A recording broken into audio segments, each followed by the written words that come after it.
Okay, today we are in Hell, Norway. Yeah. And on my right side, Mr. Eric Slim Zahl. Thank you for your time and that you give us a chance to put some questions to you. Thank you. I cannot say we from Rootstime, the music website in Belgium, we cannot say that we don't know Eric Zahl and the Southwest Swingers. But maybe it's good that you in a few words introduce yourself. Who is Mr. Zahl and who is Mr. Zahl? Yeah. You are from Norway. Yeah, the band. I am from Norway, and the band is from Norway. And we were the Eric Slim Zahl and the Southwest Swingers. We were started in 2006, and it was kind of a invitation from the local blues club. Oh. And I was at the time in 2006. I was playing Irish folk music and making a hip hop album. And so I was trying to be like the new Eminem, and the blues club wanted to invite people from other other genres and from other musical environments and other bands, because I didn't play blues at all at the time. So they invited us, and it was so fun. We put the band together with the drummer and the piano player. Yes. Atle and the boogeyman Øystein from Eric Slim Zahl Swingers. They were already playing the blues. Mm-hmm. Bass player came from basically a jazz band, and I came from this hip hop studio project. But it was so fun. So we thought to ourselves, let's keep this band rolling, and we played cover songs for a few years, and then we started making our own songs. And what happened was that on the first album we got nominated for the Norwegian Grammy. So and then we got sort of Daddy-O, yes, in 2011, and you gain some confidence. Yeah. So we just the band kept on rolling, and then we sort of became kind of ambitious. What was for you the trigger that you wanted to become a musician? Was it because of your environment, your family, or something? I have a sister that is also a musician, but I don't think I come from like a musical family. No. But moving to Stavanger, I'm from the northern part of Norway, and moving to Stavanger sort of, I just basically just fell into it in a way and just stayed there. It's possible. Yeah. So and that was actually I started with Irish folk music, so that's kind of been with me all the time. So yeah. But it's okay. You left the Irish side of your yourself. Well, actually, I still play Irish music twice a week, because I do this full time. You but have the body of an Irish. A beard, the beard, and the beard great and tall. Yeah, but now I only do music, but I do not only do the blues band, because we don't like with Eric Slim Zahl and the Southwest Swingers. This kind of touring periods, a couple of months here, a couple of months there. But back in Stavanger, I play 8-9 gigs a week. Yeah. Oh. As a job. As much. When I go to your website, I can read the next thing. The band is a full force authentic swinging rock and roll inspired band. Yeah. Inspired by the 50s. Yeah. Is that a good description to? Yeah, I would actually add one thing, and that is we always have unnecessary loud guitars compared to the 50s. No, we sort of, I like blues is so much. When you go, if we played in Memphis as well, we are really proud that we played on the B.B. King's Blues Club on Beale Street in Memphis, and but they are much more traditional than many of the blues bands in Europe.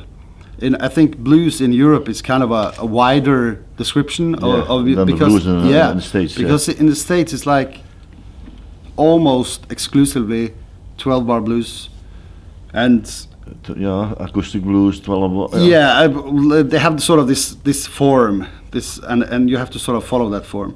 If you find, I've listened to so many good Italian bands. They play swing, kind of almost a crossover to swing jazz. Yeah, swing. And or an English band who's often like a British rock and roll blues thing, and everything in between. Yeah. And of course you have the acoustic stuff and all that. But I think I really enjoy the way sort of blues is played in Europe because there's so many different styles. And we can also see this here at the EBC, so Yeah. really fun.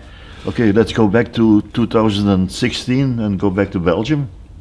You were there on the Festival of Blue Spear. Yeah, yeah, You were there on the Festival of Swing Westpela. that's right. It was the consequence of two important events that same year. You became the winner of the EBC, Yeah. like you told us last evening in Italy. The winner, and then you were the semi-finalist in Memphis. Yeah, that's right. Winning the EBC does mean a lot, I think. Can I say that? Yeah, I think it's been really crucial for us. What happens when you win the EBC? Because of, I mean, you get the title and you get a prize, but you also get this The tour. consequences. You must, Yeah. you must do things now. Yeah, you have these awarding festivals, Yeah, and yeah. and they are really, you know, ambitious, good, well-driven festivals, well organized, nice people, a big audience often, and what happens that you get, our band sort of got an instant foothold in the European blues scene because you get so many organizers, bookers, and they see you at one time. Yeah. And when you're like winning it, you're suddenly in the center of attention. And for us, it meant like touring for about 2 years after the winning the EBC in 2016. So that has been really important, just to sort of kind of people get the organizers in Europe. That's a market I didn't know anything about. But now I sort of know all these organizers because we've been around playing on their festivals. Okay. So that's really exciting, and it's actually quite a big thing and a really big chance for a band Okay. So to I be can able to play there. I can say that you and your band are at the first place a live band. Yeah, well, Because why I say that, because you have only brought out two releases. Yeah. 2.5 I call. yeah, 2.5. Is it that difficult to go to the studio and work on No, but on a new album But or now work it's on new songs? just been crazy busy. We've been touring a lot in Norway as well, in addition to going around Europe. And but we are writing some new songs now because we sort of have the time for it. And I have playing around Europe and playing in Memphis and everything. I have like ideas for 100 songs, Yeah. so I just need to get them down. Yeah. But yeah, as a live band, we have like one sole purpose, and that is to entertain people. Is that so?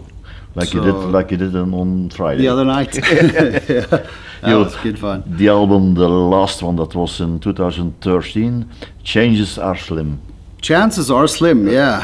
Chances changes. So that's evaded the question. What's behind the title? Is it about the changes or the chances? Oh, it's the chances. It's just a wordplay on Okay. slim. Yeah. Actually, the name Slim was kind of a joke at first, but then you sort of that's the band's name. That's kind of the what you call it in English. The label of the band, and we can't change it now. But it started as a joke. It was like just sort of a joke on some cool American blues artist calling himself Slim something, and it's work in progress. I'm working on the Slim part, but yeah. A second remark or thing is always a car on the. Yeah, for some reason. Why do you do that? You know what? A car, American car, Yeah. always big cars on it.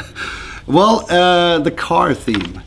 There's not a lot of thought behind it, but now I think even that era almost is over. But the only place you can basically play a CD is in your car.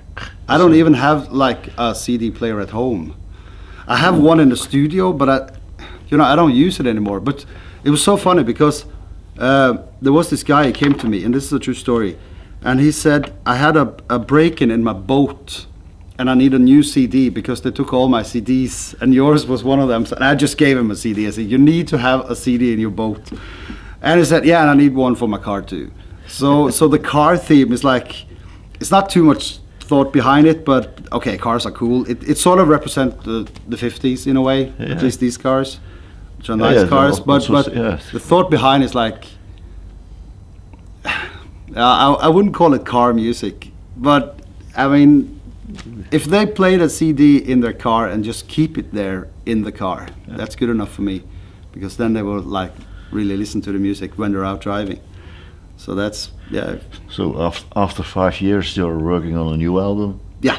Can you tell us something more about the project, or when is it going to be released, or about the numbers or the ideas that you're working with? I made a mistake before and put a date and said to everybody, Never do okay, that. this is when we're going to release this Never do album. that. And I will not do that again. What I can tell you is that I'm going to call it Bada Bing. And it's going to be like sort of the same way as the other albums. It's going to be sort of still have this like big band swing to it. We have like two of the best horn players in Norway. I think they're really famous around Norway, and one of them arranges all our horn arrangements for the songs. So I'm still gonna keep going this way. But what I found, I got this. The municipal in Stavanger, they gave me some money because I applied for this scholarship. So I sort of have built up a little sort of a home studio. So now I can sort of try my ideas a little bit better, and a little bit more. You're not time limited, so you can do your work when you... So when you're in the studio, you just have to know. But now I don't have to know now. I can try the ideas, and I can sort of arrange them a little bit more. So and that might also be the reason why this has taken a little bit longer time than I. Okay, another thing, another remark. When I hear Mr. Zahl talking, humor is an important thing, I think. Yeah. The way you bring your texts and the way you announce the artist, always kind of funny thing. Again, it's about entertaining. About people. entertaining.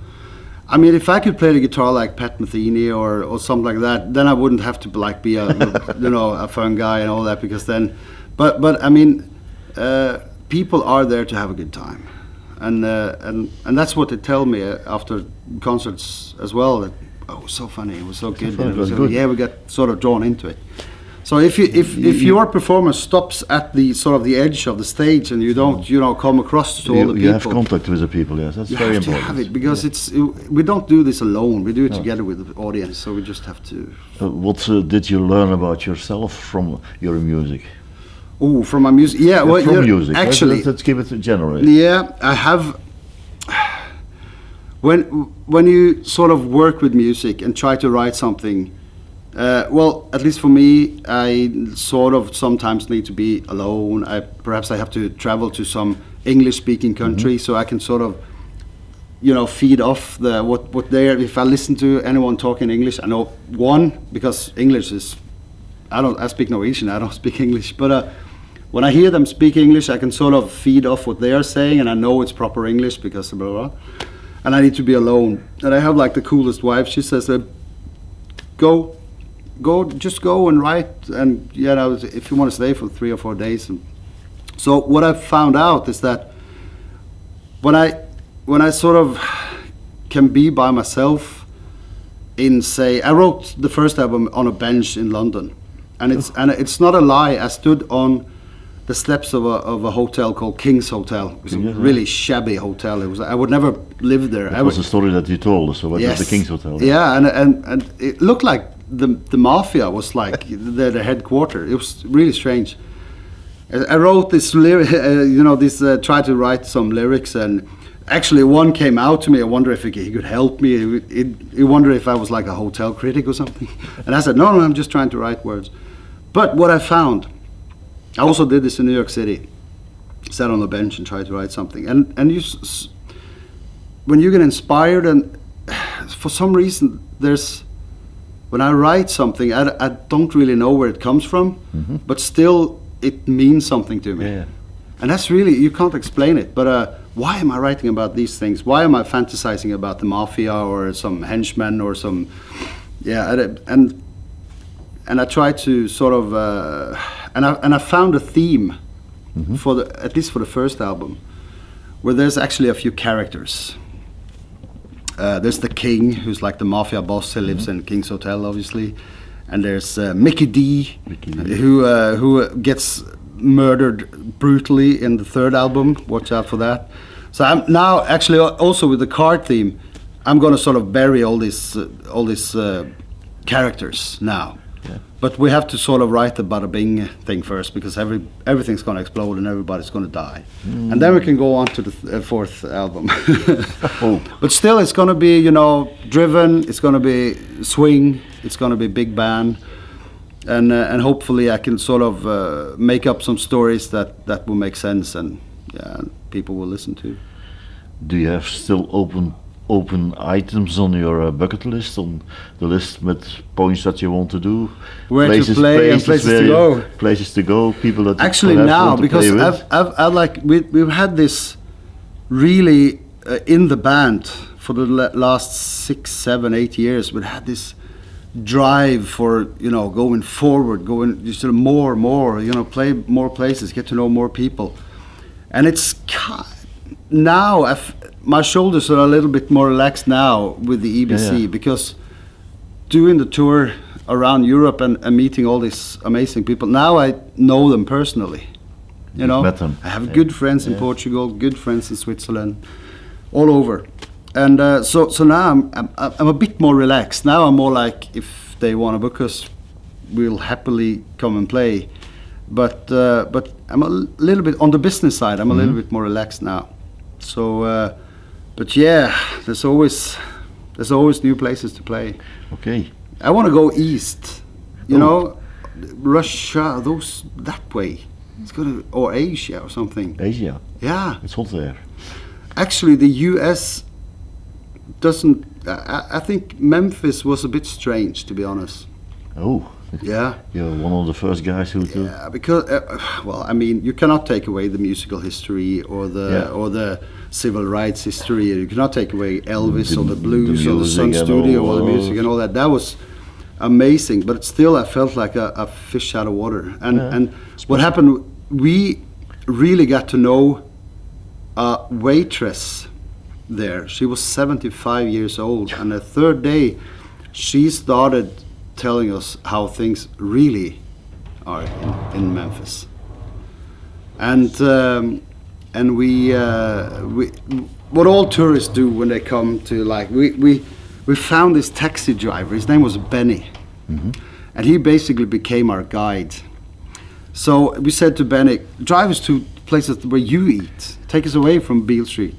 We want to see the other side of Memphis. The real Memphis of those. Well, yeah, I think Beale Street also is real Memphis, but it's over. Yeah, just show us kind of your life. And I have like 100 song ideas from Memphis that hopefully will be finished songs. But I mean, in Memphis, I've experienced some racist stuff that was like far and beyond anything I've ever experienced before. So Memphis is, it's the music, it's the history, it's the soul, it's the rock and roll, it's the vibe, it's the blues, but it's small. Everybody has a gun, everybody's angry, and I mean, it was strange. I'd rather be in Europe playing, to be honest. Probably gonna piss off some Americans now, but that's fair. Two questions to go, Eric. One, what turns you on beside music? Turns me on beside my wife, you mean? Maybe skating or roller skating, I don't know. Turns surfing. me on. Do you have time, Actually, for something to do? I'm a decent pool player. Pool player? Yeah, I came 9th in the Norwegian Championships many years ago, so that's kind of like a hobby. Turns me on. My kids are great. We do all this, and they say all these crazy things to do. I like to travel. I like to write.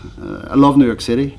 So the U.S. is not all bad. New York City is my town, but New York City. But New York City is kind of far away from the Midwest and Memphis, I tell you. Okay, then I have a last question. The last question about, of course, about the EBC. Yeah. First night.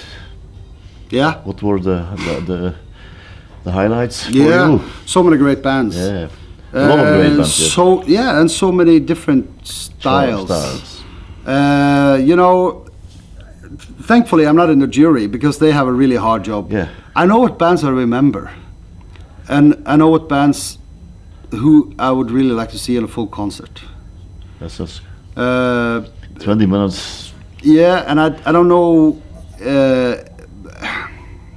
Do you want me to say what name countries? Why not? You may name a country or a band's name. I think it was. I mean, the 3-4 first bands really kicked the night off. And when I listened to the band from Holland, I thought to myself, this is really good music. I would like to hear these guys for concert, for like an hour and a half. The UK band was great. UK was totally different, but great. And it's a long night. And for me, sort of being a co-host this year, we sat there backstage, and it's a long night. We had, in the middle there, we got something to eat, and then Finland came on. Finland. Yeah, and I was like, okay, yeah, and so many great bands, and it's so open, and I have no idea who's going to win this. So you don't have a favorite band that's your favorite for Hell? Well, I haven't heard all of them yet, but I think perhaps the Dutch are kind of my favorite. I don't think they're going to win. With the Ragtime Rumors, yeah. And of course, I hope Joachim is going to ace it. But that was my last question. What are the chances for Joachim Timmerwolf? Well, there's nothing wrong with the craftsmanship. No, he's a very, very good musician. Yeah, he's really good. No, it's all up to taste. Yeah. But no, if he can entertain and if he can rock the place, he's got that's an great important chances. word. You must entertain the people. Yeah. Not only you must be good in music, but you must anywhere entertain. That's right, and that's actually one of the criteria as well. Yeah. And it's an important thing that you sort of get across to the audience. So no, I wish Joachim all the best, and he's a great guy, and but he's got some serious competition, and just see what happens. Okay, these were my questions, Eric. Thank you for your time again. Thank you. And thank you for bringing the swing in our lives. Thank you a lot. Thank you. This is Roosttime from Hell, Norway.